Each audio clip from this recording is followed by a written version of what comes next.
Time to capitalize on some drama, baby! Today we're gonna talk about, and I can't even keep that going for 2 whole sentences. It just makes me sick. This video is not about any one person. It should not be understood as a call-out.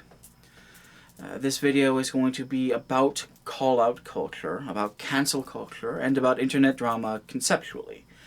Things that cause them and why they are bad. I've already spoken about this a bit in respect to PewDiePie and cancel culture, a video you can go watch right now. But today we're specifically going to talk about individualism, intellectualism, how both of those things lead to drama and cancel culture, and even why on their own, even without the issues of cancel culture and drama, this over-intellectualism and over-individuality are bad things. It's gonna be fun. We're gonna have a good time. This is something I actually wanted to fit in when I was talking about problems that affect the Black community, but I couldn't find a place to slot it in. So I guess here is as good a place as any. There's a problem in society, the society that we live in, wherein people, especially minorities, especially vulnerable minorities, are expected to be paragons of the human condition. They are expected to be nigh perfect beings in order to have any value to society. I believe, and I believe other people would agree, that this creates an abusive dynamic. If a person from a marginalized group, say a person of color or a trans person, does something good, that reflects well on them. But if they do something bad, that reflects poorly on the entire group that they're a part of. One of the consequences of this, and the thing that I believe can be described as abusive, is that people who are members of vulnerable minorities have to behave as caricatures of themselves. It's not enough for them to just be good. Being good is only really good for them. But if they do something bad, if they step out of line, that doesn't just affect them. That affects everyone like them. And I really want to stress that this is mostly, not entirely, but mostly true of marginalized groups. When you see fluff pieces trying to humanize neo-Nazis, or when you see articles about how, hey, maybe we should let Louis C.K. back into civilized society, it can be understood that people are defending those people because those people are white. This dynamic that I'm trying to explain doesn't really exist with white people. Something more interesting that I've observed is that this marginalization is being applied to political groups as well. One socialist doing a good thing reflects well on that socialist. A socialist or a communist doing a bad thing reflects poorly on all socialists, all communists. And the reverse holds true in other circles. Say far-left groups. One liberal doing something good reflects well on that specific liberal person. One liberal doing something bad reflects poorly on every liberal.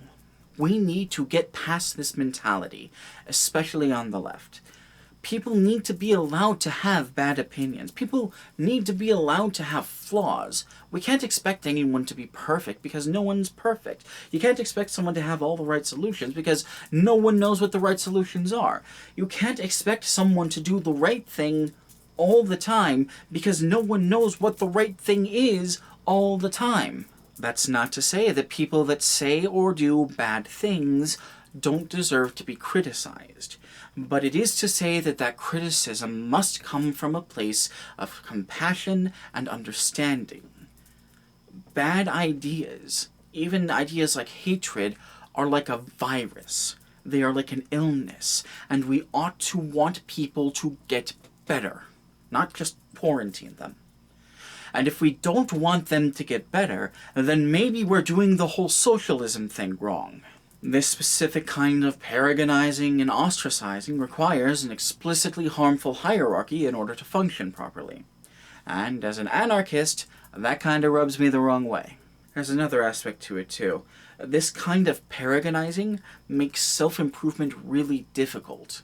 If you admit fault. If you admit that you've had problems in the past, it makes your views less credible in future. And there are people that take advantage of that. One of the most detrimental tricks that the GOP ever pulled was making discussion seem equal to action. I can't tell you where this started, but I can probably say that, as with everything in politics, it was probably made worse by friend of the channel, Richard Nixon. And you see this conceit that talking about something is no different than doing a thing all the time in politics nowadays. Whether it's Mitch McConnell saying something like, "We can't do anything about climate change because we don't have data, I sure do love pooping." Or Mitch McConnell saying something like, "We can't do anything about mass shootings because it would infringe on people's constitutional rights, I sure do love pooping." Or my own shitbag member of Congress, Rodney Davis, saying that if you care about anything, you've become politically intoxicated. Politically intoxicated. This is a neat trick because it means not only do the people in power dictate the terms of the conversation, but they have a built-in mechanism by which a person can be ejected from the conversation for not agreeing with those terms. Do you care about climate change? That's political intoxication. They're not going to talk to you.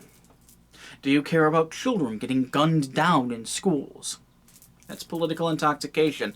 They're not going to talk to you. Do you care about political corruption?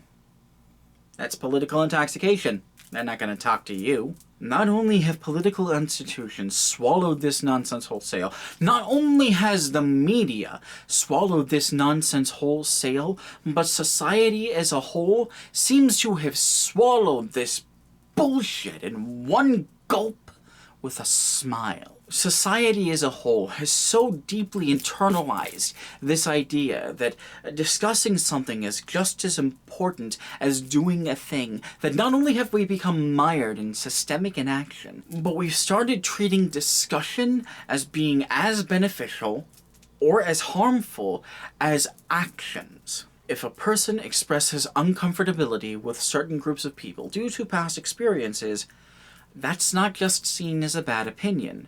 That's seen as a physical attack on whatever group of people that person is talking about. If someone expresses an idea rooted in ignorance, but not necessarily malice, not only is malice typically assumed of that statement, but it is also assumed that that person is attacking whatever group the ignorant opinion is of. Even associating with the wrong kinds of people can have other people jumping down your throat. And people are more than willing to jump down each other's throats over these things. I'm not the first person to talk about how drama and cancel culture are clout games, but I think that it's gone unspoken that the reason these things happen, or a big reason that these things happen, is because we've internalized this idea that discussion is no different than action. The people who do these cancel culture things don't just consider themselves to be expressing an opinion. In some cases, they consider what they're doing to be no different than stopping someone from physically attacking someone else. This way of thinking can make personal growth really difficult. Even if you want to grow, even if you want to move past having bad ideas, if you express that you want to get rid of these ideas in your mind the wrong way, it can be easily mistaken, sometimes deliberately, for defending those ideas. People can and do mistake. I had this idea in my head and I know it's bad. Please don't jump down my throat. I'm trying to get better. For I am defending this bad idea and everyone who holds it. And that can lead to people not talking about those bad ideas, just leaving them there in their heads where they fester. This specific kind of ideological warfare also relies on a harmful hierarchy in order to function correctly. And speaking as an anarchist, that just rubs me the wrong way. Now, if you're clever, or at least more clever than me, you might have realized that those two ideas are mutually exclusive? Kind of? They're different explanations for the exact same phenomenon. Don't worry, I noticed that too, when I was writing both of these things as completely separate essays. It struck me that it was specifically two different things explaining the same thing, and that, the ideas were almost exactly opposites. But I would invite you not to think of them as mutually exclusive possibilities, but rather two jaws in a vice.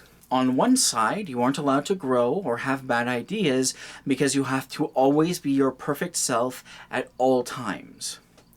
On the other side, you aren't allowed to grow or have bad ideas because any bad ideas you have can be seen as an attack on certain communities. And in between, everyone is being squeezed.